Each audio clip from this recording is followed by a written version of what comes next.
ಅಂದ್ರೆ gambling partying ಅಷ್ಟೇ ಅಲ್ಲ, there are more things to experience here. Welcome to ನಮ್ ಕತೆ ನಿಮ್ ಜೊತೆ, Vegas beyond party scenes. Uber ಬದಲು ಈ ಪಬ್ಲಿಕ್ ಬಸ್ ಟ್ರೈ ಮಾಡಿ. AC ಇದೆ, ಫ್ರೀಕ್ವೆನ್ಸಿ ಚೆನ್ನಾಗಿದೆ, ಫುಲ್ ಡೇ ಪಾಸ್ಗೆ $8 ಖರ್ಚಾಗತ್ತೆ. ನಾವು ಈ ಬಸ್ನ ತಗೊಂಡು ಸ್ಟ್ರಿಪ್ ಮಾತ್ರ ಅಲ್ಲ, ಸ್ಟ್ರಿಪ್ ಔಟ್ಸೈಡ್ ಕೂಡ ಕೆಲವು ಜಾಗಗಳನ್ನ ಕವರ್ ಮಾಡಿದ್ವಿ.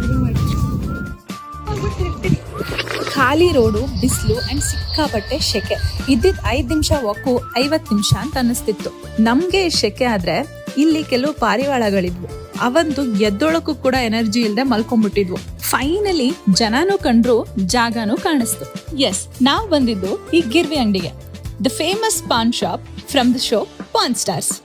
ಈ ಶೋ ಹಿಸ್ಟ್ರಿ ಚಾನಲ್ ಅಲ್ಲಿ ಬರ್ತಿತ್ತು. ಅಂಡ್ ನಂಗೆ ಈ ಶೋ ಇಷ್ಟ ಯಾಕಂದ್ರೆ ಇಲ್ಲಿ ಮಾರೋ ಪ್ರತಿ ವಸ್ತುಗೂ ಒಂದು ಹಿಸ್ಟ್ರಿ ಇರ್ತಿತ್ತು. ಆ ಹಿಸ್ಟ್ರಿನ ಡಿಗ್ ಮಾಡಿ ಎಕ್ಸ್ಪ್ಲೈನ್ ಮಾಡ್ತಾ ಇದ್ರು. ಸೊ ಆ ತರ ಹಿಸ್ಟಾರಿಕಲ್ ಐಟಮ್ಸ್ ಏನಾದ್ರು ಕಾಣ್ಬೋದು, ರಿಕ್ ಅಂಡ್ ಫ್ಯಾಮಿಲಿನ ಮೀಟ್ ಮಾಡ್ಬೋದು ಅಂತ ಫುಲ್ ಎಕ್ಸೈಟ್ಮೆಂಟ್ ಅಲ್ಲಿ ನಾನು ಈ ಜಾಗಕ್ಕೆ ಬಂದೆ. ಅನ್ಫಾರ್ಚುನೇಟ್ಲಿ ನಂಗೆ ಎರಡೂ ಕಾಣಲಿಲ್ಲ. ಬಟ್ ಓವರ್ ಆಲ್ ಅಂಗಡಿ ವಾಸ್ ಕ್ಲೀನ್, ಆರ್ಗನೈಸ್ಡ್, ಒಳ್ಳೆ ಎಕ್ಸ್ಪೀರಿಯನ್ಸ್ ಇತ್ತು. ತುಂಬ ಕಲೆಕ್ಟಬಲ್ಸ್ ಇದ್ವು, ಜುವೆಲ್ರಿ, ವಾಚಸ್, ಆನಿಮೆ ಕಲೆಕ್ಟಬಲ್ಸ್ ಇದ್ವು.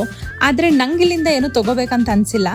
ಬಟ್ ನಿಮ್ಗೇನಾದರೂ ಇಲ್ಲಿಂದ ಏನಾದರೂ ತೊಗೋಬೇಕು ಅಥವಾ ಈ ಶೋ ಮೇಲೆ ಇಂಟ್ರೆಸ್ಟ್ ಇದ್ದರೆ, this is one of the places to consider.